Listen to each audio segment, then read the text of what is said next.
Somos la Escuela Nacional de Control. Desde hace 27 años, somos la entidad de la Contraloría General de la República, dedicada a la formación especializada en control gubernamental y gestión pública de los funcionarios y servidores públicos del país. Ofrecemos cursos y programas en 3 líneas de capacitación, enfocadas en fortalecer los conocimientos de los estudiantes, quienes participan de manera activa, aplicando los conceptos teóricos en casos prácticos, a través de simuladores y talleres, usando tecnología especializada para llevar educación profesional y de calidad a todo el Perú, a través de las modalidades presencial, semipresencial y virtual, promoviendo un aprendizaje multidisciplinario con un enfoque internacional. Contamos con una plana docente conformada por profesionales con amplia experiencia a nivel nacional e internacional, y una sede central con una moderna infraestructura y una estratégica ubicación geográfica en la ciudad de Lima. Contamos con la maestría en control gubernamental y la segunda especialidad profesional en control gubernamental, reconocidos por la SUNEDU, enfocados en brindar las mejores herramientas para liderar los cambios que la administración pública requiere.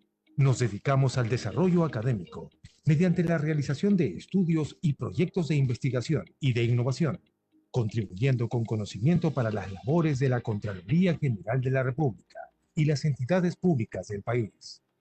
En la Escuela Nacional de Control, promovemos la formación de profesionales que contribuyan en la mejora de la gestión pública y la administración de los recursos de todos los peruanos, trabajando por un Estado más moderno y libre de corrupción.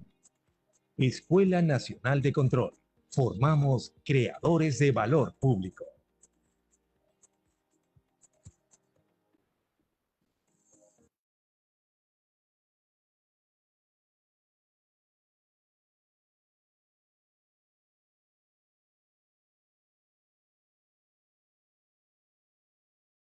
Noches con presentes. Les damos la más cordial bienvenida a la conferencia magistral Comunicación Estratégica Institucional en entornos de incertidumbre.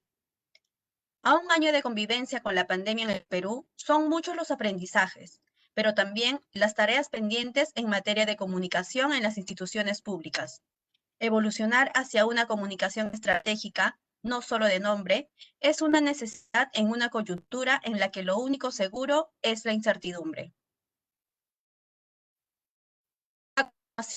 Palabras de bienvenida y breve en control gubernamental a cargo del señor Víctor Guerra, subdirector de posgrado. Presenta la maestría en control gubernamental en modalidad virtual, con metodologías de aprendizaje basadas en el uso de herramientas tecnológicas que permitirán a nuestros estudiantes estar a la vanguardia de la nueva virtualidad, eliminando las barreras de distancia y tiempo.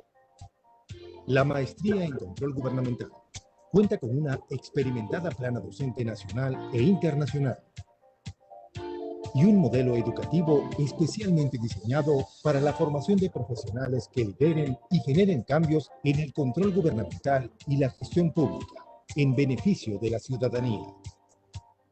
En esta búsqueda de la formación holística, la maestría le brinda al estudiante una experiencia académica de nivel internacional, con actividades que refuerzan el proceso de aprendizaje mediante la aplicación del coaching y mentoring online, métodos fundamentales en la formación de nuestros maestristas. International Masterclass. Funcionarios de reconocida trayectoria profesional de las entidades fiscalizadoras superiores, EFS, de Iberoamérica, comparten sus experiencias sobre los modelos de control de auditoría de cumplimiento y control preventivo de sus países, con la finalidad de realizar un análisis comparativo con una perspectiva internacional. Coaching de control. Altos funcionarios y directivos de la Contraloría General de la República del Perú comparten las buenas prácticas que han realizado para que el estudiante obtenga una formación completa y pueda conocer las estrategias de prevención y lucha contra la corrupción. Semana de Control. Destacados ponentes nacionales e internacionales con amplia experiencia en la fiscalización, gestión pública y habilidades blandas brindarán conversatorios y charlas magistrales, de manera que el maestrista pueda obtener una visión actual sobre el control gubernamental y la gestión pública. Este modelo educativo tiene como eje central al estudiante, haciéndolo partícipe activo de su formación con el uso de herramientas virtuales para encaminarlo en la obtención del grado de maestro en control gubernamental, reconocido por la SUNEDU. Todo ello tendrá como resultado un profesional líder de proyectos de innovación y de mejora para el ejercicio del control gubernamental en las entidades fiscalizadoras superiores de la región, sobre la base de estándares internacionales, con el objetivo de contribuir con la mejora de la calidad de vida de los ciudadanos. Con la maestría en control gubernamental, la Escuela Nacional de Control amplía sus horizontes para aportar al desarrollo profesional de los funcionarios y servidores públicos, contribuyendo con la modernización del Estado. Escuela Nacional de Control. Formamos creadores de valor público.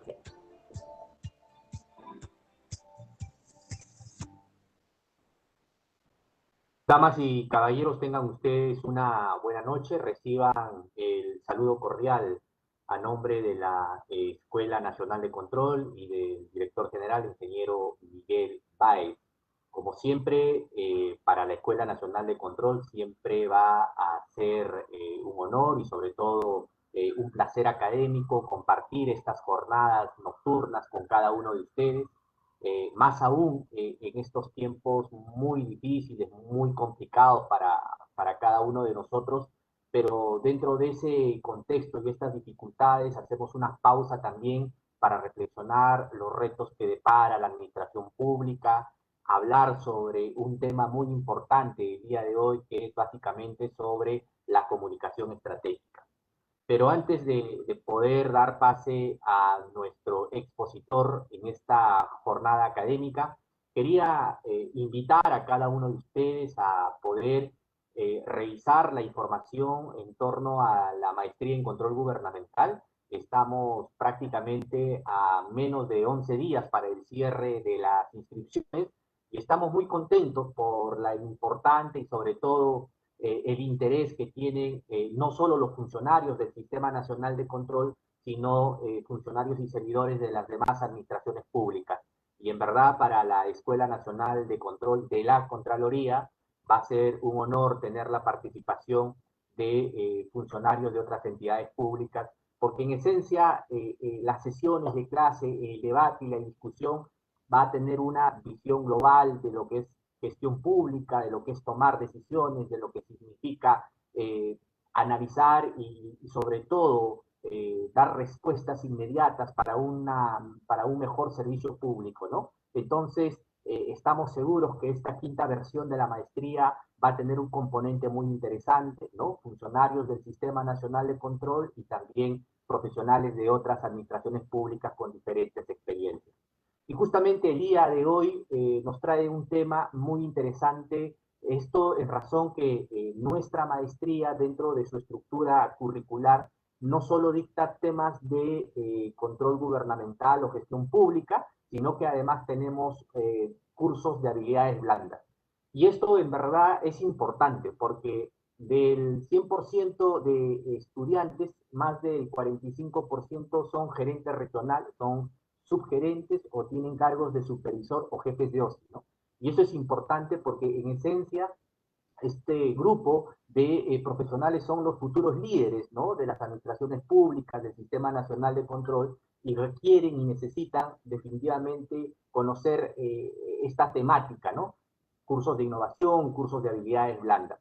Y el profesor Miguel Antesana es docente de la maestría en control, ¿verdad? Un extraordinario académico y sobre todo un experto en la materia que dicta además el curso de comunicación estratégica a nivel de nuestra organización, y en ese sentido, sin más preámbulos, queríamos invitarlos para que puedan revisar la información, participar en la charla informativa que vamos a organizar este viernes. Si tienen alguna duda o en su defecto alguna precisión, encantados de poder formularlo. Muchísimas gracias por escucharnos, muchísimas gracias por darse ese tiempo de aprender todos los días, estar con la Escuela Nacional de Control, que todos los días tenemos actividades académicas muy intensas. Invitarlos también para el día 23 de febrero. Contaremos con la presencia de Carles Ramió, un referente en Iberoamérica a nivel de todo lo que es gestión pública y esperemos contar con su participación. Muy bien, ahora a lo más importante, ¿no? Escuchar la ponencia del profesor Miguel Antesana, docente de la maestría en control gubernamental. Adelante, profesor, y mucho gusto también contar en esta jornada académica con usted. Agradecemos las palabras del señor Víctor Lizarraga Guerra, subdirector de posgrado. Antes de dar inicio, les informaremos la dinámica de participación. Durante la presentación, el público podrá realizar sus preguntas o consultas en el cuadro de chat o comentarios, las cuales se le hará llegar al ponente para que éstas sean resueltas.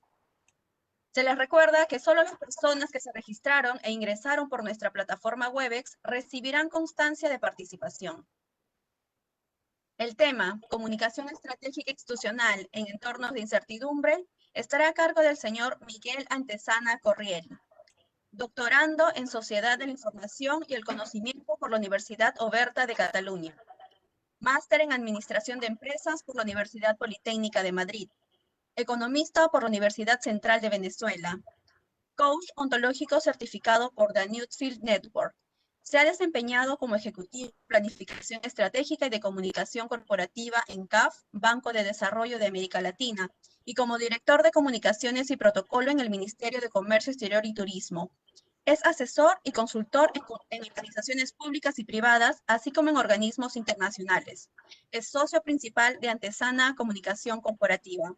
Adelante, señor Antesana. Muchas gracias y buenas noches. Bueno, agradezco la presentación, la introducción, tanto que ha hecho Gina y Víctor. Para mí es un gusto estar compartiendo con ustedes en esta conferencia y como les había comentado Víctor, yo también soy docente de la maestría en control gubernamental, lo cual por supuesto no quiero agregar más sobre la maestría, ya Víctor dijo bastante bien todos los campos que abarca y yo creo que es una opción innovadora y casi que única en el mercado. Bueno, vayamos a lo nuestro. Quiero agradecer nuevamente la presencia de todas las personas que están en este momento conectadas. Veo más de 650 personas incrementándose. Vamos a empezar a hablar de nuestro tema del día de hoy. Vamos a hablar sobre comunicación en tiempos de incertidumbre. Y para eso permítanme compartir unas láminas.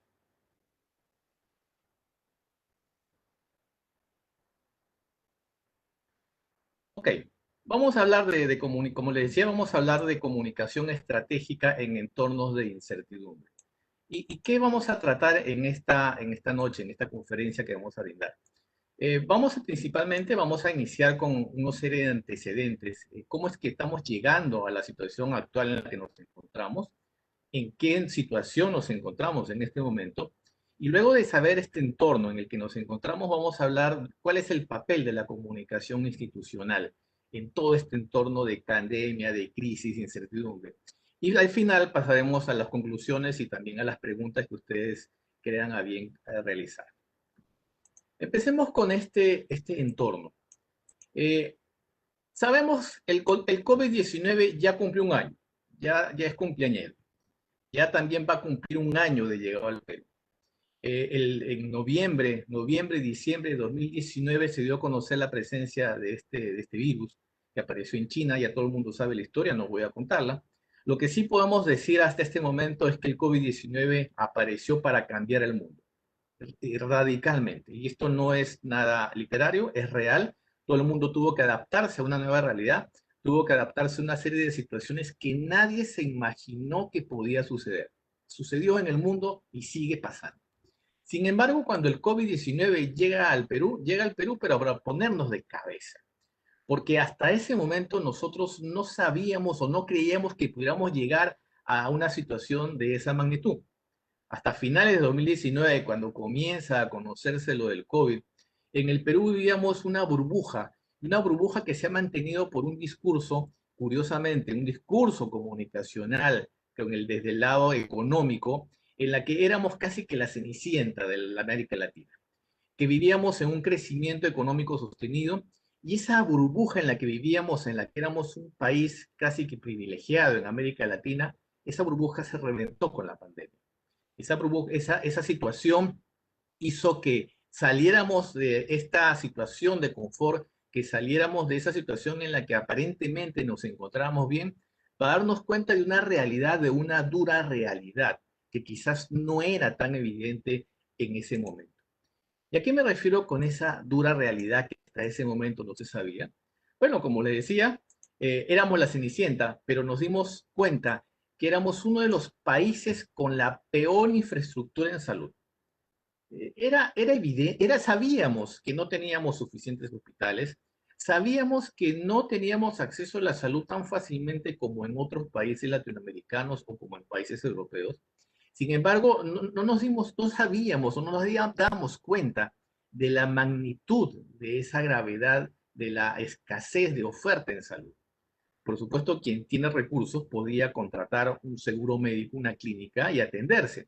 Sin embargo, la crisis fue de tal magnitud que inclusive que tú puedas tener un seguro médico, puedas tener un seguro privado, puedas querer o poder recurrir a una clínica, no necesariamente vas a encontrar una cama UCI, no necesariamente vas a encontrar un balón de oxígeno. Y esa situación precisamente desnudó las carencias estructurales que tenemos a nivel de salud.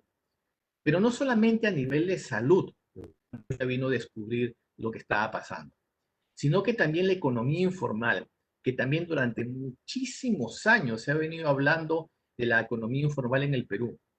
E inclusive se la ha llegado a decir como que si fuese algo extraordinario y fuese bueno para la economía, y resulta que no es así. De índices del 70-75% de informalidad, en este momento se habla de entre 80-85% de informalidad a causa precisamente de la pandemia. Y esta informalidad, ¿qué significa?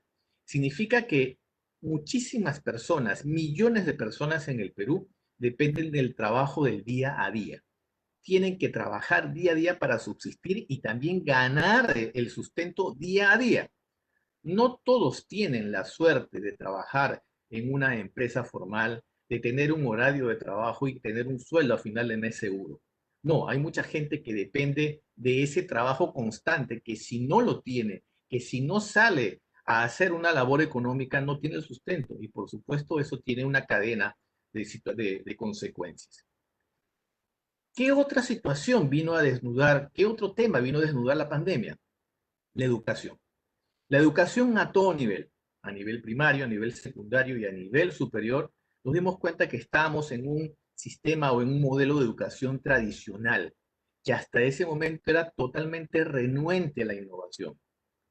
La educación virtual, la educación online, la educación semipresencial, hasta finales de 2019 se veía, en algunos casos, no se veía con confianza y muchas instituciones se resistían a implantar modelos de esa forma. Y ni hablar de las personas que quieren estudiar, también se resistían a distancia. Era necesario tener la presencia, estar en un salón, tener como un profesor, tener compañeros, porque si no, eso no era educación. Sin embargo, el resto del mundo hace tiempo que ya estaba en esa ola de la educación online, de la educación a distancia, usando tecnología para educarse. Hemos tenido que adaptarnos sobre la marcha. Esos procesos de innovación tecnológica que se habían planificado para 2, 3, 4, 5 años, tuvieron que adelantarse para 2, 3, 5 meses, porque si no lo hacías, entonces tampoco podías sobrevivir como institución educativa. A nivel de la educación básica, lo que son los colegios, es donde ha sido el sector más golpeado, porque hemos visto muchachos que no han podido tomar clases, muchachos que no han tenido el mismo nivel, la misma calidad de clases que lo tenían a nivel presencial, y por supuesto ahí hay una gran tarea pendiente a nivel educativo. Pero también tocó a las instituciones, y especialmente a las instituciones públicas. Instituciones públicas que no estaban preparadas para esta evolución. Se viene todavía trabajando en ello. No es que a partir del 16 de marzo, que se declaró la emergencia sanitaria en el Perú, 16 de marzo de 2020, no es que el 17 las instituciones públicas peruanas ya estaban montadas en la ola tecnológica y ya eran organizaciones organizadas en torno a los sistemas virtuales. No, desde ese momento hasta el día de hoy se sigue trabajando para precisamente dar ese giro cualitativo. Hay muchas personas que todavía siguen yendo de manera presencial al sector público a trabajar porque las tareas que hacen lo necesitan. Todavía no se puede pasar a la virtualidad completa, pero en general el trabajo del sector público también se ha disminuido en un porcentaje importante. No tengo cifras a la mano, supongo que también debe haber investigadores que están haciendo estudios para medir esa magnitud y saber cómo se ha reducido el trabajo del sector público hacia la ciudadanía. Si el primer trimestre de emergencia sanitaria en el Perú el año pasado tuvo un impacto de una caída del 41% del Producto Interno Bruto, ya podemos imaginarnos también cuál ha sido el impacto a nivel del sector público en general. Por lo tanto, vean que esta situación en la que nos encontramos todavía se mantiene. Seguimos con infraestructura de salud bastante débil, se ha avanzado, por supuesto, de aquí a un año, pero todavía falta mucho por trabajar. Tenemos una economía informal que en vez de haberse bajado o haberse controlado, no, sigue creciendo la economía informal y esto tiene repercusión a todo nivel. Seguimos con una educación que se resiste todavía a evolucionar. Y esto, por supuesto, también hay que decirlo, que no necesariamente es por voluntad de las personas. También el no haber tenido una infraestructura preparada con anticipación ha hecho que entonces no se pueda dar ese salto. Y finalmente las instituciones públicas, como le decía, que no han estado preparadas para esa evolución hacia lo tecnológico, hacia un gobierno electrónico, que es un término que se utiliza desde hace mucho tiempo en otros países. Este es el en el que lo encontramos. Esto es lo que nos ha traído el COVID y esto es lo que se mantiene. Pero como título de la conferencia pusimos el tema de la incertidumbre. ¿Y qué cosa es lo único seguro en todo este entorno que les acabo de dibujar, que por supuesto lo conocemos? La incertidumbre. ¿Y qué cosa es la incertidumbre? La incertidumbre es eso de no saber lo que puede suceder en el futuro, que nadie lo sabe. Sin embargo, hay una característica también comunicacional de la incertidumbre. La incertidumbre implica un entorno de información imperfecta o de información desconocida. La gente no tiene suficientes elementos de juicio para saber qué va a pasar y al no saber qué va a pasar, por supuesto, no se atreve a hacer cosas. Porque es incertidumbre. Yo no sé si esto va a durar en el tiempo. Yo no sé si esto va a ser bien o ser mal. Yo no sé si esto que estoy haciendo mañana se cae porque viene una segunda, tercera ola. Yo no sé si mañana van a implantar una cuarentena mucho más rígida que la primera. Eso es incertidumbre. Falta de información, información imperfecta. Y aquí también comienzan a aparecer fenómenos comunicacionales desde el año pasado. Se han comenzado a incrementar los famosos fake news, noticias falsas, en las que son una combinación de una noticia que es verdad, tiene una base que es cierta, pero la segunda parte del fake news ya es un invento. Es un invento que precisamente se aprovecha de la falta de información de la gente para que entonces esta misma gente que está desinformada retransmita estas noticias falsas. Y por supuesto contribuyen de manera negativa a generar un sosiego, a generar una angustia, una cantidad de emociones negativas que no ayudan para nada en esta circunstancia. Y también viene otro fenómeno que ha ido apareciendo, que se llama la infodemia.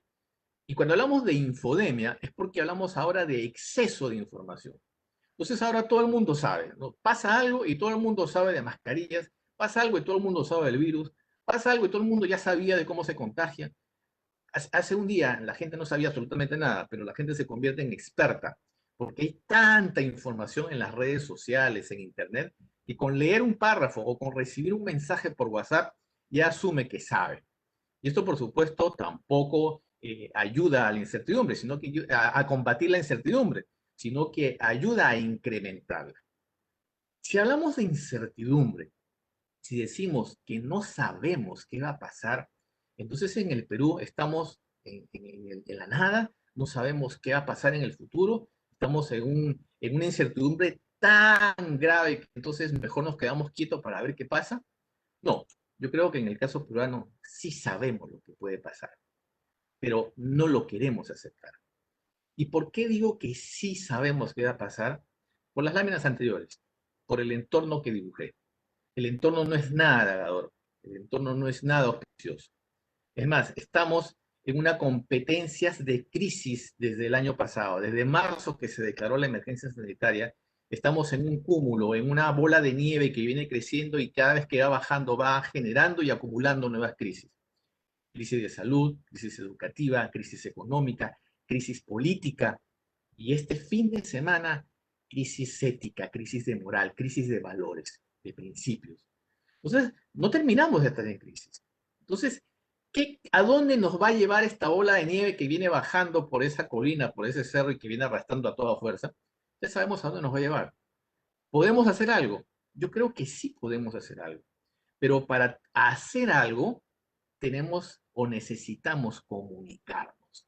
Necesitamos tener información certera, veraz, información oportuna. Es ahí entonces donde aparecen las instituciones. ¿Cuál es el papel de las instituciones públicas y privadas? ¿Cuál es el papel de la comunicación institucional en este entorno que ya dibujamos? Y también esto de lo que puede venir, que es un entorno de incertidumbre, que es lo único que sabemos. Y no sabemos a ciencia cierta qué va a pasar. Por supuesto que estamos mejor que hace algunos meses. Ya tenemos vacunas. Hay esperanzas de que estas vacunas frenen la pandemia. Las cifras también que se muestran estadísticas de otros países que se han estado aplicando las vacunas demuestran que la curva ahí sí ha venido cayendo significativamente con la gente que se está vacunando. Pero tenemos otros ámbitos, tenemos otras dimensiones de la crisis de salud, educativa, política, etc. Entonces, ¿qué pueden hacer las instituciones públicas y privadas a nivel comunicacional? Yo creo que es muy importante fijar como primer punto que lo que deben hacer es no hacer más de lo mismo. Vamos a centrarnos un poquito en el tema de las instituciones públicas, ya que estamos hablando precisamente desde la Escuela Nacional de Control. Las instituciones públicas generalmente se manejan a través de oficinas de prensa, oficinas de imagen, de relaciones públicas, y estas oficinas de comunicación, de prensa, tienen un enfoque estrictamente de relacionamiento con los medios, de buscar noticias en la institución para colocarla en los medios tradicionales de comunicación y que la gente sepa qué está haciendo la institución, sepa que estoy haciendo algo. Y lamentablemente también hay una distorsión en esta situación. ¿Por qué? Porque no solamente informan lo que está haciendo la institución, sino que muchas veces esta labor comunicacional gira en torno de la autoridad principal de la institución. Estamos hablando de una institución X, sea local, regional, nacional. Entonces, esta oficina de prensa, en vez de informar lo que está haciendo, lo que va a hacer, de relacionarse con la ciudadanía, muchas veces lo que hace es informar lo que hace el alto cargo. Y esto, por supuesto, es una distorsión de la comunicación. Y en estos entornos de incertidumbre, de pandemia, de crisis, de no saber qué va a pasar, a la gente le interesa poco o nada saber que la persona que está a cargo está trabajando, porque para eso la pagan, para que trabaje. Entonces la comunicación desde ese punto de vista es que no tiene que hacer más de lo mismo. Tenemos que ver y sintonizarnos con la gente, saber cuáles son sus necesidades económicas, educativas, de información, en fin, dependiendo de cada organización, tenemos que conectarnos con los públicos, escucharlos para saber qué tenemos que transmitirle. ¿Qué tenemos que transmitirle, en qué momento y de qué forma? Porque en comunicación y en comunicación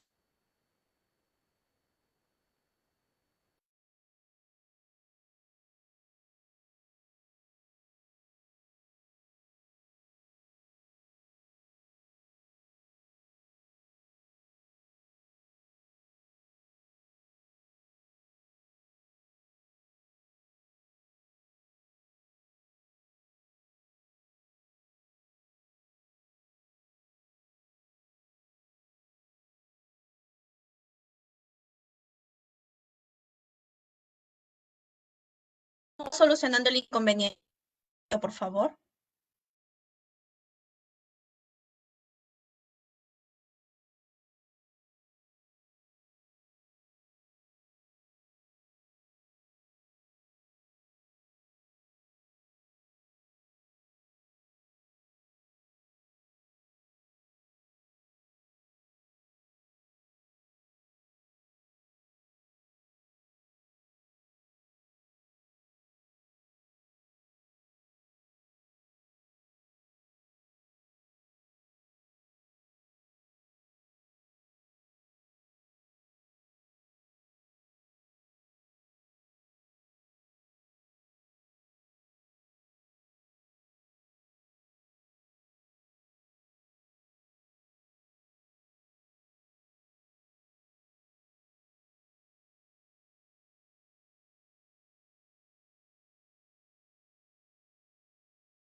La Escuela Nacional de Control presenta su nuevo programa virtual Contrataciones del Estado, que permiten a los participantes conocer y actualizarse en la normativa y procedimientos aplicados en la gestión pública y el control gubernamental para el correcto uso de los recursos y bienes del Estado.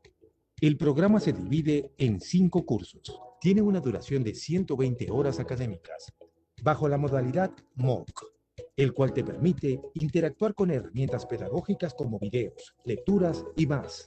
Todo en modalidad virtual. Escuela Nacional de Control. Formamos creadores de valor público. Rosita está destinada a ser una niña feliz. Debe nacer en un hospital público que garantice su seguridad y la de su madre. Vivir en una casita con agua, luz y rodeada de parques.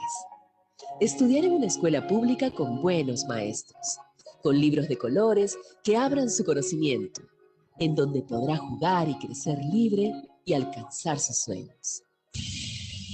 Pero el monstruo de la corrupción pretende interponerse en su camino, y si lo dejamos, ese hospital público nunca se construirá. A su comunidad nunca llegará la luz ni el agua. Nunca jugará en un parque.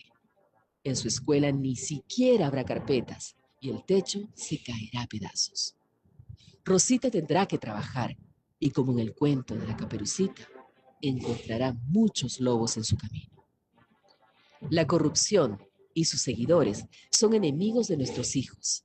Si los dejamos, destruirán su futuro. Acabemos con ellos y hagamos que Rosita alcance sus sueños.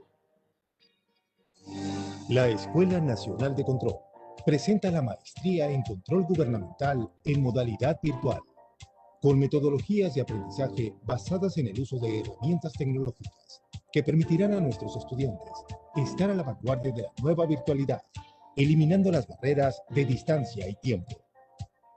La maestría en control gubernamental cuenta con una experimentada plana docente nacional e internacional y un modelo educativo especialmente diseñado para la formación de profesionales que lideren y generen cambios en el control gubernamental y la gestión pública, en beneficio de la ciudadanía.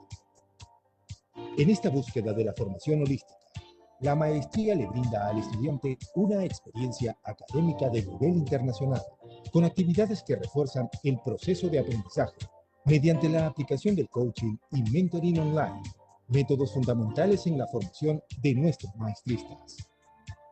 International Masterclass. Funcionarios de reconocida trayectoria profesional de las entidades fiscalizadoras superiores, EFS, de Iberoamérica, comparten sus experiencias sobre los modelos de control de auditoría de cumplimiento y control preventivo de sus países, con la finalidad de realizar un análisis comparativo con una perspectiva internacional. Coaching de control. Altos funcionarios y directivos de la Contraloría General de la República del Perú comparten las buenas prácticas que han realizado para que el estudiante obtenga una formación completa y pueda conocer las estrategias de prevención y lucha contra la corrupción. Semana de Control.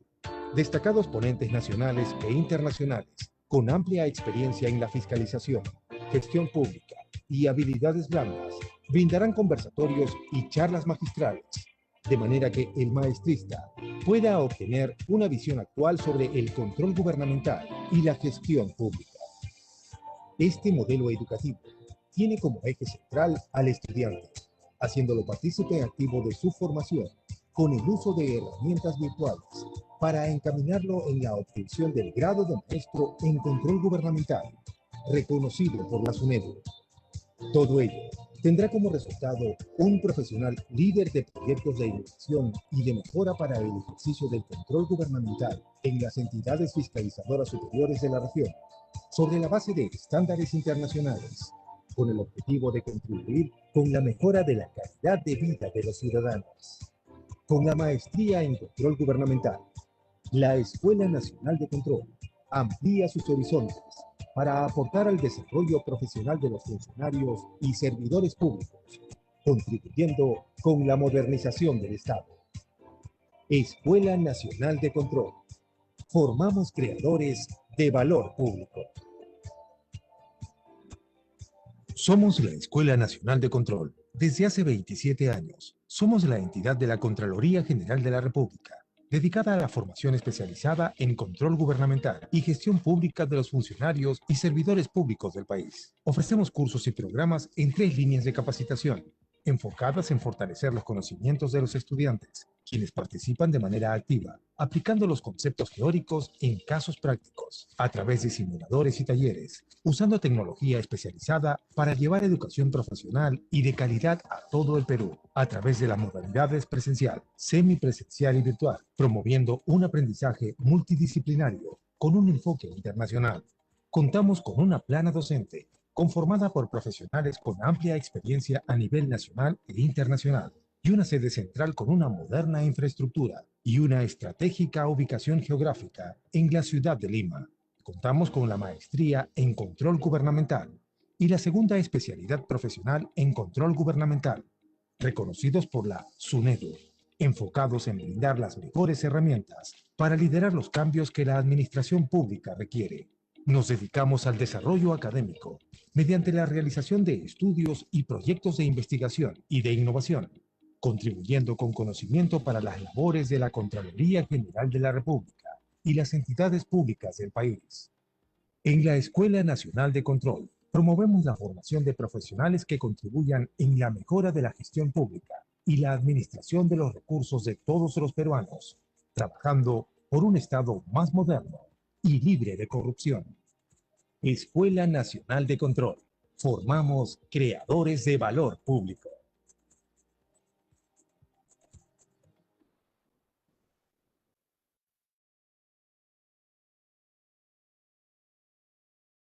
De doctor Antesano.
¿Ahora sí?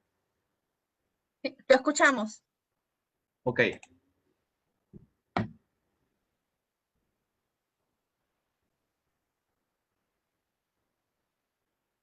Déjame compartir les agradezco la paciencia. Nosotros hablando de tecnología y justamente pasó eso con la tecnología.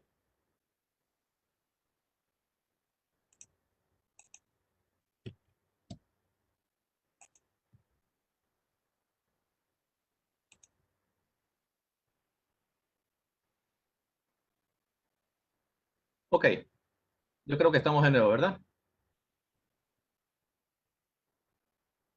Donde me quedé decía que tenemos que alinear la comunicación a la misión institucional. En la medida que la oficina de comunicación, la oficina de imagen, de prensa, como se llame, colabora con la misión institucional, con su herramienta comunicacional, es entonces que está cumpliendo su labor, su función como área. Otro punto importantísimo es que se centre en servir a la ciudadanía, porque la ciudadanía en este momento necesita informarse y necesita comunicarse con la verdad. En el caso peruano ya hemos hablado de una serie de crisis que venimos afrontando desde el año pasado y últimamente una crisis a raíz precisamente de la llegada de las vacunas y todo lo que hemos enterado. Vean que en este momento, en el caso peruano, está fluyendo muchísima información, pero también hay mucha desinformación en los medios. ¿Por qué? Porque la desinformación genera rumores. La generación genera rumores. Estos rumores están atados también a una necesidad emocional de la gente. La gente necesita enterarse de lo que está pasando. Recordemos que en el entorno de incertidumbre no hay certeza de lo que va a pasar y la información es incompleta o es imperfecta. Por lo tanto, las áreas de comunicación de las organizaciones tienen la obligación de acercarse a la ciudadanía y tratar de brindarle algo de esa certeza que está buscando. Y finalmente, y esto creo que es muy importante, las áreas de comunicación de las organizaciones tienen que trabajar profesionalmente con la reputación. La reputación es un término que muchas veces se utiliza inadecuadamente. La reputación, hay algunas organizaciones que creen que la reputación es un tema de la comunicación, que se hace reputación con la comunicación y eso no es cierto. La reputación se hace sobre la base de las acciones de los funcionarios, de las instituciones, sobre la base del cumplimiento o incumplimiento de esa misión institucional. Cuando una organización que tiene una misión cumple con esa misión, la cumple cabalmente, entonces lo que va a generar es una reputación positiva. Cuando tú como profesional también haces las cosas bien, generas una reputación positiva. Pero cuando es al contrario, cuando la institución no hace bien su trabajo o cuando algún funcionario no cumple con las labores que le han encomendado, la reputación es negativa. Y hay una relación directa entre lo que haga o no haga un funcionario y lo que haga o no haga una institución. Estamos viendo en esta crisis de estos días, de estos 2 últimos días, precisamente cómo hay personas que pueden manchar la reputación de instituciones o cómo la reputación de alguna institución puede manchar la reputación de profesionales. Y esto, insisto, no es un tema comunicacional, no es producto de una mala comunicación, pero sí es un tema comunicacional gestionar la reputación de las organizaciones. Hay que cuidar este activo intangible tan valioso que es la reputación. Por lo tanto, requerimos de una labor profesional desde el punto de vista comunicacional, requerimos de estrategas que precisamente sepan cómo gestionar la reputación, que sepan decirle a las autoridades, oiga, esto que está pasando nos va a afectar negativamente en la reputación y por lo tanto no debería hacerse. No es que el director de comunicación o el jefe de prensa o este comunicador que debería estar ahí acompañando la institución, no es que él va a decir qué se tiene que hacer. pero sí lo que tiene que decir es cuál es el impacto comunicacional de lo que se haga o no se haga. Cuando no se tiene ese acompañamiento profesional, entonces vemos que las instituciones o las personas actúan a la deriva, se manifiestan de manera dispar, sin ninguna coordinación, y eso le genera mucho daño a las personas y a la institución. Por lo tanto, se requiere de un conocimiento profesional de la reputación. Finalmente, aquí hay algunos puntos importantes que quisiera también dejar para darle paso a las preguntas y también darle paso a las conclusiones que pueden ustedes intervenir como conclusiones finalmente a través del chat y mandar sus preguntas. Algo vital. No hay forma de comunicar bien si lo que hago está mal hecho. Y esto viene con la creencia que hace un momento dije. A veces a las áreas de comunicación se le asigna una serie de tareas o una serie de responsabilidades que no tienen que ver nada con sus labores. Pero al no tener un conocimiento profesional, entonces no tienen cómo contraargumentar que esa no es su labor. Es decir, no es mi función, mi labor comunicacional, cuidarte a ti como funcionario. Yo tengo que cuidar la reputación institucional. Y tengo que también ser didáctico y enseñarle a la gente que sus acciones o sus inacciones también tienen impacto en la reputación institucional.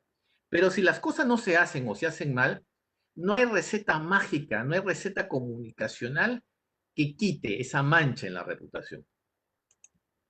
Otro punto importante, la ciudadanía necesita creer, necesita confiar para tener algo de certidumbre. Y ahí sí yo creo que a través de la comunicación podemos hacer algo. Ojo, por supuesto desde un punto de vista ético y profesional, porque también es muy fácil las mentiras. Y vean que las mentiras arrastran más mentiras y finalmente esa bola de nieve que va creciendo con mentiras comienza a llevarte al fondo y la reputación es la que finalmente se ve manchada. Y hay instituciones y hay personas que precisamente se ven acabadas. La reputación es un activo tan importante que prácticamente se sepulta a nivel público. Aún si estamos en instituciones que tienen que ver con el gobierno, porque todo el mundo tiene los ojos puestos en lo que tenga que hacer cada institución pública. Por lo tanto, tiene que haber realmente, como les decía, una conexión con la ciudadanía, escucharlos para saber qué cosa decirle, cómo decírselo, en qué momento decírselo. Las crisis no son causadas ni se resuelven con comunicación, se resuelven con acciones. Y este también creo que es una gran enseñanza que debemos trabajar. Y es algo que todavía se sigue viendo en las instituciones, tanto públicas como privadas. Estamos en una crisis y lo primero que hacen es salir con un comunicado. Un comunicado no mata crisis.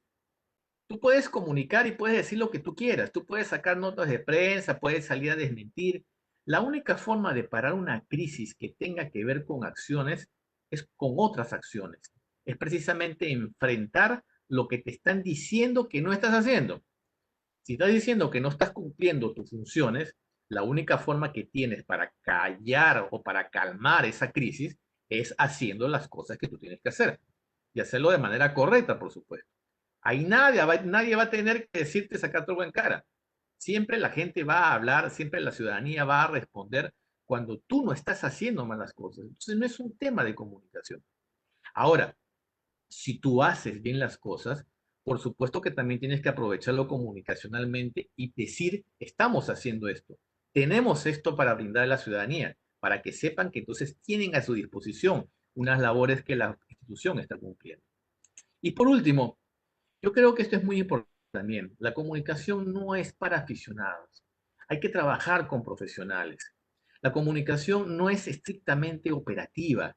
La comunicación no es redactar un mensaje, no es hacer una imagen bonita, no es publicar un post en Twitter, en Facebook, en LinkedIn, no es pasar mensajitos a través del teléfono celular por mensaje de texto, WhatsApp. No, la comunicación tiene que hacerse desde un punto de vista estratégico, porque es una herramienta de gestión. Y es una herramienta de gestión que colabora con las instituciones. Es una herramienta de gestión además de cada profesional indistintamente de la labor que cumple y de la profesión que tenga. Un profesional que no tenga habilidades de comunicación no va a poder interrelacionar con sus colegas, con sus superiores, con sus subordinados. La comunicación es una herramienta indispensable para una labor profesional.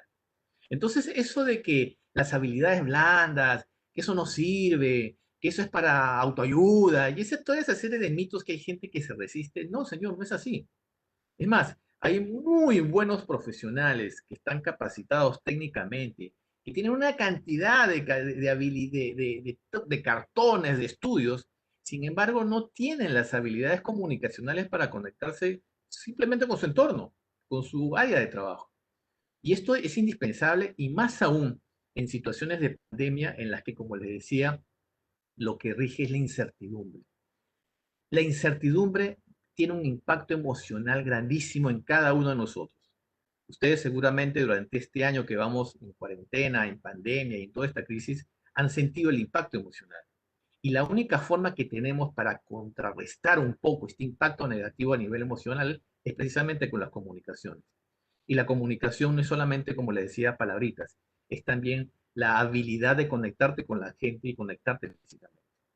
Por lo tanto, aquí el gran mensaje que les quiero decir, la comunicación no es solamente una parte operativa, la comunicación es una gran herramienta de gestión en las crisis que nos permitiría salir en la medida que tengamos conocimiento adecuado de la comunicación. No tener un celular no es que yo sé comunicarme. Tener cuentas en las redes sociales no quiere decir que sabes comunicarte. El utilizar la comunicación de manera estratégica y lograr los objetivos, ahí puede llevarte a decir que sabes comunicarte. ¿Y quiénes van a decir que verdaderamente sabes comunicarte?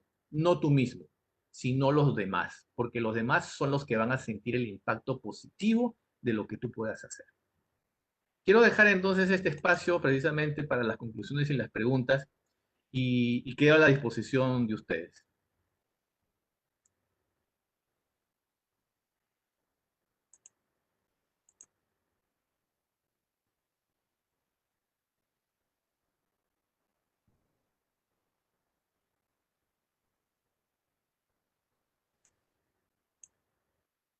Agradecemos al señor Miguel Corrieri por esta conferencia y por su interesante participación.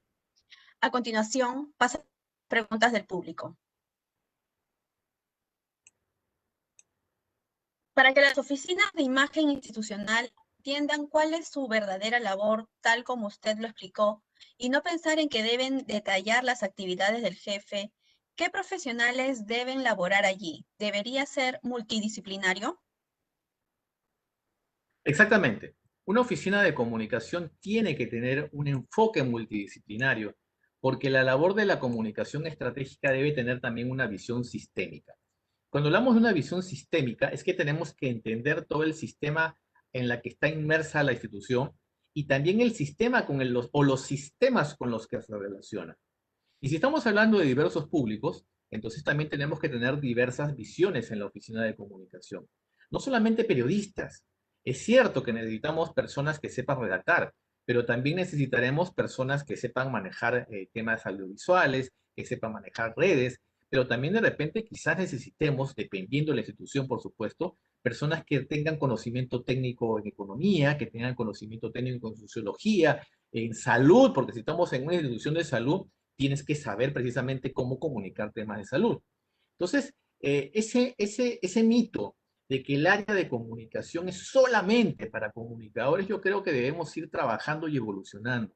En el sector público tenemos un enfoque, como les digo, bastante, a veces muy cerrado. Los TDR de las áreas se circunscriben precisamente a la idea que se tiene de los profesionales que tiene que haber en esa área. Si estamos hablando de un área financiera, entonces no, todos tienen que ser financieros y todos tienen que saber de economía. Pero cuidado, la contabilidad también tiene otras dimensiones, tiene dimensiones sociales, tiene que saber también de otros temas. Por lo tanto, cada área debería determinar cuáles son las necesidades profesionales que tiene para precisamente hacer sus labores de la mejor manera.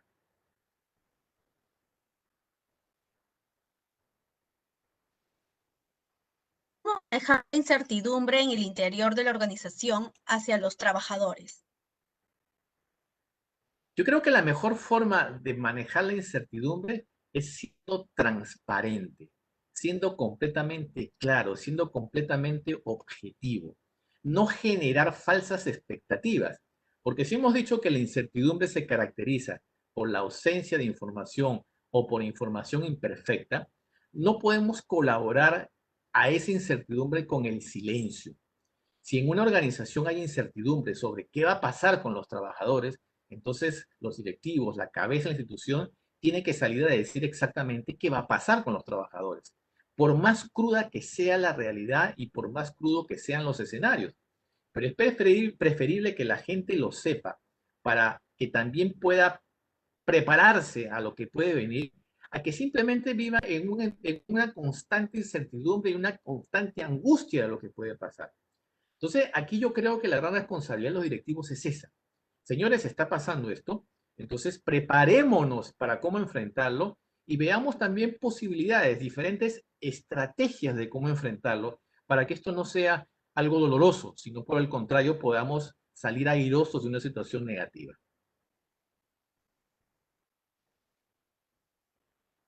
¿Cuál es el perfil del comunicador estratégico que satisfaga desde las entidades estatales en esta nueva etapa de convivencia social? Yo creo que la primera característica de un comunicador estratégico es dejar la visión estrictamente operativa. Es decir, no creer que porque tengo muchas herramientas, eso es ser un estratega. No, el estratega tiene que sentarse y tiene que comenzar a trabajar también otros elementos, como por ejemplo lo que se llama la prospectiva. Trabajar escenarios. Vamos a ver qué puede pasar a futuro. Y si yo no tengo la capacidad como comunicador de ver ese futuro de mi institución, entonces ahí viene el trabajo multidisciplinario. Reunirme con otras personas de la institución para que me cuenten qué está pasando, cómo está pasando, qué puede venir, para yo entender desde mi lado comunicacional cómo puedo aportar en esos escenarios. Entonces el comunicador estratégico tiene que nutrirse, principalmente de una institución, tiene que nutrirse de lo que sabe en otras áreas y lo que maneja en otras áreas que él no conoce. Un comunicador no lo sabe todo. Es más, ningún profesional lo sabe todo. Tiene que empaparse de los temas inmediatamente cercanos a su institución para, sobre la base de eso, entender cómo las demás áreas también ven ese futuro y ahí yo con mi aporte comunicacional ver cómo logramos objetivos comunes. Esto de ser estratega, veámoslo con un ejemplo muy claro. En el fútbol, que a todo el mundo le gusta el fútbol. Vean que en el Perú todos los equipos de fútbol durante muchísimos años, durante 30 años, aparentemente jugaban bien el fútbol. Ganaban partidos y cada jugador sabía jugar y patear la pelota. Pero no íbamos a ningún mundial. ¿Y por qué no sucedía eso? Porque nos faltaba un estratega. Hasta que llegó Gareca. ¿Y qué hizo Gareca? ¿Les enseñó a jugar de otra manera? No. Eso era una estratega que comenzaba a ordenar qué cosa tiene que hacer cada uno. Una estrategia de comunicación también tiene que ver eso. ¿Qué cosa tiene que hacer uno? ¿Qué decir? ¿Cómo decirlo? ¿En qué momento decirlo? Pero tiene que tener la visión global para saber actuar. No lo puede hacer simplemente con la misma herramienta, con los mismos mensajes, con lo mismo de siempre. ¿Qué estrategias nos sugiere concretamente para comunicar en esta nueva normalidad? Como decía hace un momento, yo creo que la sinceridad. La sinceridad es el primer elemento de cualquier comunicación dentro del marco de la pandemia. Segundo lugar, la oportunidad. Hay que ser oportuno. De nada me sirve informar sobre algo que ya la gente se está enterando por redes sociales, por ejemplo. Si ya la gente está hablando de ti desde temprano, tú no vas a salir al día siguiente a desmentir algo o a dar información que ya todo el mundo recibió por otros lados. Entonces hay que tener oportunidad. En tercer lugar, yo creo que también hay que ser objetivo. Hay que ser claro, hay que ser transparente, pero sobre todo objetivo. ¿Y a qué me refiero con objetivo? Hay notas de prensa o hay informaciones que dan tantas vueltas y dan tantos elementos que no se entiende nada. Un mensaje claro, directo, objetivo, va a tener mucho más impacto que una nota de prensa, que una información de 2 páginas. Porque además, en estos tiempos tecnológicos de inmediatez informativa, vean que todos leemos un tuit de 200 caracteres, lo que sea, y estamos enterados. Tú recibes un mensaje por WhatsApp y ya estás enterado. Entonces, una nota de prensa no puede seguir ese esquema antiguo, tradicional del siglo pasado, que son 2 páginas que nadie lee.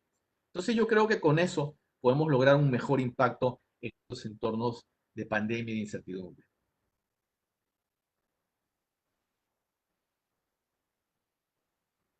¿Cuál es el peor error que ha identificado en estos tiempos desde su punto de vista por parte de las áreas de comunicaciones?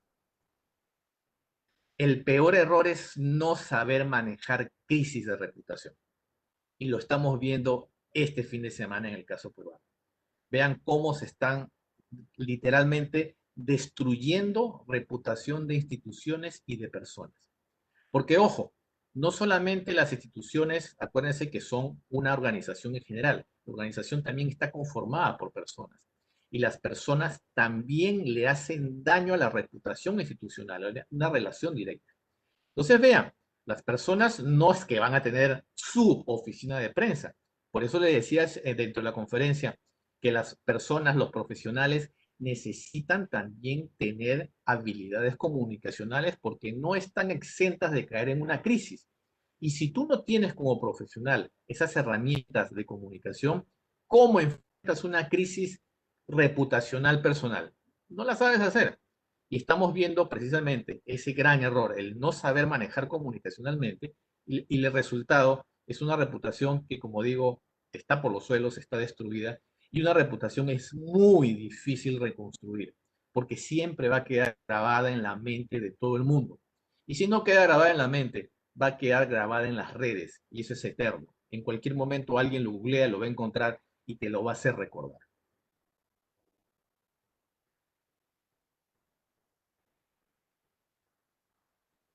En el sector público, los profesionales nombrados son renuentes a la actualización y talleres de habilidades blandas debido tal vez a su edad. ¿Cuáles serían las mejores alternativas de solución ante el desarrollo de habilidades blandas?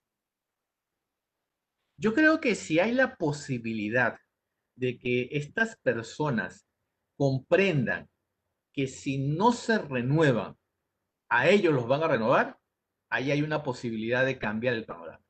Ciertamente que en las instituciones públicas peruanas tenemos diferentes modalidades de contratación. Tenemos los CAS, los nombrados, los 276, los 728, en fin, toda esa gama de posibilidades. Y cada uno de ellos tiene una mentalidad distinta, tiene una manera de pensar completamente distinta.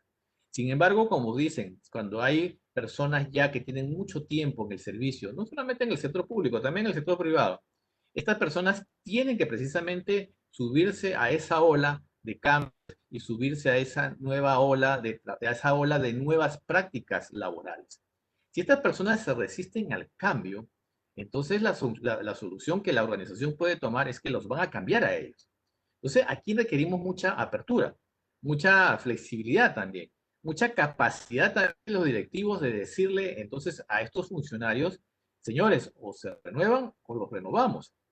En el caso de los jóvenes yo creo que no hay problema. De hecho, vean que constantemente hay un tema de renovación. Y creo que el último año ha demostrado que en el Perú podemos adaptarnos a los cambios. Nos hemos adaptado a la mala por la pandemia, pero yo creo que si lo hacemos ya con una intencionalidad, yo creo que pueden haber resultados positivos. Si no hay esa voluntad de manera personal, entonces, nuevamente insisto, los directivos tienen esa responsabilidad de ponerle las cosas claras a las personas, de cuáles son los escenarios que vienen si te actualizas o si no te actualizas. ¿Puede indicarnos un caso actual de una organización que esté manejando correctamente su comunicación en este contexto de incertidumbre? A ver, yo creo que en los casos de comunicación exitosa suelen ser bastante curiosos. Y digo, ¿por qué curiosos? Porque a veces las instituciones, cuando no se sabe mucho de ellas, es porque generalmente también lo están haciendo bien. Veamos un momento en el caso de las instituciones privadas. En las organizaciones privadas, tú cuando escuchas de ellas, es porque ellas quieren que sepan de lo que estás haciendo y lo hacen a través de la publicidad, a través del marketing. Es más, es la herramienta de comunicación externa por naturaleza porque ellos necesitan vender para subsistir. En cambio, en el sector público no es así. En cambio, cuando sabemos del sector público, no necesariamente es porque ellos estén diciendo algo, sino porque sale algún escándalo, nos enteramos por alguna noticia, por algún reportaje que lo están haciendo mal o no están haciendo las cosas. A eso me refiero cuando digo que a veces en las instituciones públicas, cuando no se sabe mucho de ellas, es porque las cosas están funcionando y están manejándose de manera adecuada. Una institución pública no tiene por qué hacer ruido, no tiene por qué lanzar fuegos artificiales todo el tiempo para que sepan de ella. Eso no es hacer buena comunicación. La comunicación, repito, es una herramienta de gestión que contribuye a la labor institucional en donde sea necesaria. No solamente a nivel externo, también tiene que ser a nivel interno con los trabajadores. La comunicación interna, por cierto, es una de las grandes abandonadas en las instituciones públicas. Y por eso vemos que hay problemas, muchos problemas de clima, muchos problemas de cultura, pero por supuesto que también hay grandes oportunidades de desarrollo precisamente por no haber trabajado en ellas.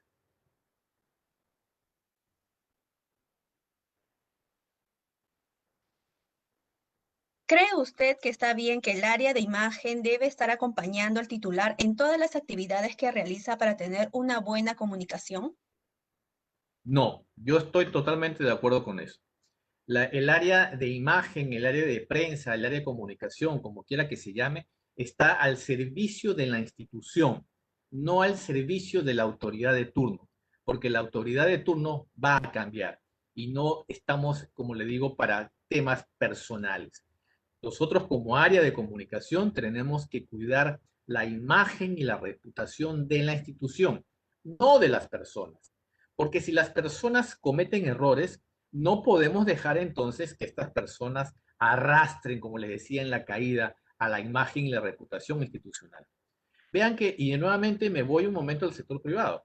En el sector privado, cuando pasa algo de ese tipo, inmediatamente simplemente retiran a esta persona porque no quieren que se afecte la reputación de la organización, porque depende de los ingresos de la gente, la preferencia de la gente. En el sector público, por supuesto, hay una cantidad de situaciones completamente distintas que tienen que ver con temas electorales, con temas políticos, con temas de preferencias, con temas de servidores de confianza. Todo esto, por supuesto, desdibuja un poco la realidad que se vive en el sector privado. Por eso hablamos de dos mundos distintos.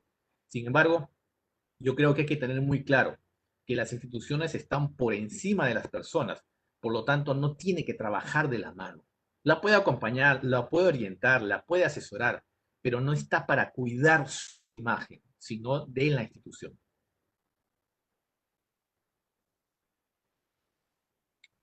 En una oficina que depende de una sede con marcado trabajo de prensa en el área de comunicaciones, ¿cómo se puede hacer para lograr que incluya al comunicador como estratega de la institución? Yo creo que para hablar de un estratega de comunicación, precisamente hay que demostrar que es un estratega de comunicación. Y la única forma que tiene un estratega de demostrar que lo es precisamente con las acciones, no porque lo diga. Es decir, si en la, hablándolo de una manera así comparativa, si en la cancha él actúa y se ve que lo que hace tiene resultados positivos, entonces él se va a ir ganando ese prestigio, esa reputación de que es un estratega y que no es solamente un operador de las comunicaciones. En la medida que ese comunicador, que ya es un estratega, se gane ese lugar, entonces solito lo van a estar llevando y va a estar al lado no solamente de la cabeza máxima, sino que va a ser consultado inclusive por las cabezas de otras áreas. Porque recordemos que la comunicación es para la institución, no solamente para la máxima autoridad. Entonces, también hay necesidades de comunicación de otras cabezas, ¿no? De segundo nivel y también a nivel interno. Entonces, en la medida que el comunicador se profesionalice, se va a ir empoderando en la organización. Es por eso la necesidad del conocimiento profesional. No solamente por decir que soy estratega, no, demuestra que eres estratega.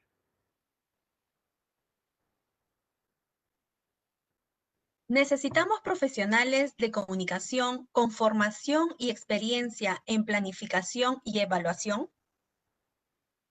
Sí, como dije hace un momento, el comunicador, un comunicador estratégico tiene que tener una visión multidisciplinaria. No lo sabe todo, no lo va a saber todo, pero para eso también se rodea de gente que lo sepa. Entonces, si yo tengo en la institución un área de planificación, entonces yo voy al área de planificación y digo, oigan, cuéntenme cómo es esto. denme una pequeña clase de cómo funciona esto de la planificación, para yo tener elementos básicos de saber de qué me están hablando. Precisamente esta visión limitada del comunicador, que solamente se limita a la comunicación, hace que cuando haya reuniones de máximo nivel, no llamen al comunicador. El comunicador es el que hace la notita de prensa, es el que hace el comunicado, es el que pone los posts en Facebook, en las redes y las cosas. Entonces, vean, por eso decía que hace un momento, el comunicador tiene que empoderarse. Y la única manera que tiene que empoderarse es con conocimiento multidisciplinario, de saber de qué me están hablando, para yo poder actuar en ese aspecto con mi herramienta comunicacional. Yo siempre voy a estar con mis herramientas comunicacionales, pero voy a poder saber combinarlas con otras áreas, saber cómo voy a aportar con mi herramienta comunicación.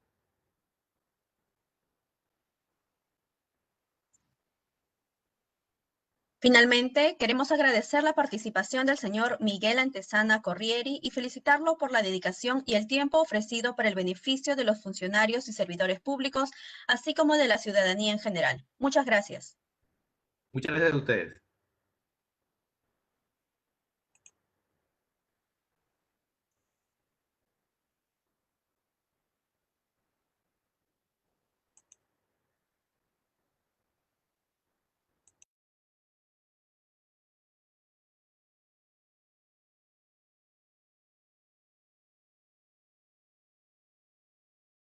Las constancias de participación electrónica serán enviadas a los correos electrónicos registrados. Agradeceremos revisar las condiciones de participación. Asimismo, los invitamos a seguir a la Escuela Nacional de Control y a la Contraloría General de la República a través de sus redes sociales y portal web.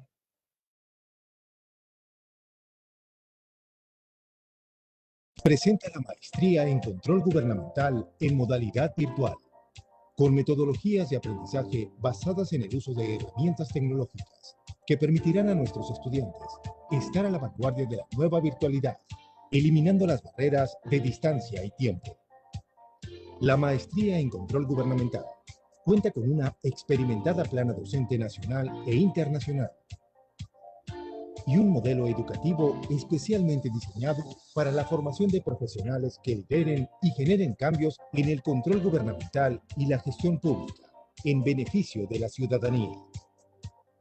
En esta búsqueda de la formación holística, la maestría le brinda al estudiante una experiencia académica de nivel internacional, con actividades que refuerzan el proceso de aprendizaje mediante la aplicación del coaching y mentoring online, métodos fundamentales en la formación de nuestros maestristas. International Masterclass.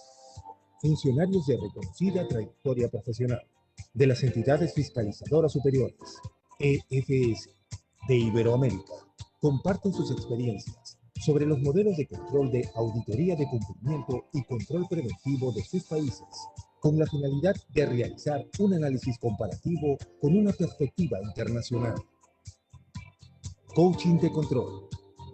Altos funcionarios y directivos de la Contraloría General de la República del Perú comparten las buenas prácticas que han realizado para que el estudiante obtenga una formación completa y pueda conocer las estrategias de prevención y lucha contra la corrupción. Semana de Control. Destacados ponentes nacionales e internacionales con amplia experiencia en la fiscalización, gestión pública y habilidades blandas brindarán conversatorios y charlas magistrales, de manera que el maestrista pueda obtener una visión actual sobre el control gubernamental y la gestión pública. Este modelo educativo tiene como eje central al estudiante, haciéndolo partícipe activo de su formación con el uso de herramientas virtuales para encaminarlo en la obtención del grado de maestro en control gubernamental, reconocido por la SUNEDU. Todo ello tendrá como resultado un profesional líder de proyectos de innovación y de mejora para el ejercicio del control gubernamental en las entidades fiscalizadoras superiores de la región, sobre la base de estándares internacionales, con el objetivo de contribuir con la mejora de la calidad de vida de los ciudadanos. Con la maestría en control gubernamental, la Escuela Nacional de Control amplía sus horizontes para aportar al desarrollo profesional de los funcionarios y servidores públicos contribuyendo con la modernización del Estado. Escuela Nacional de Control. Formamos creadores de valor público.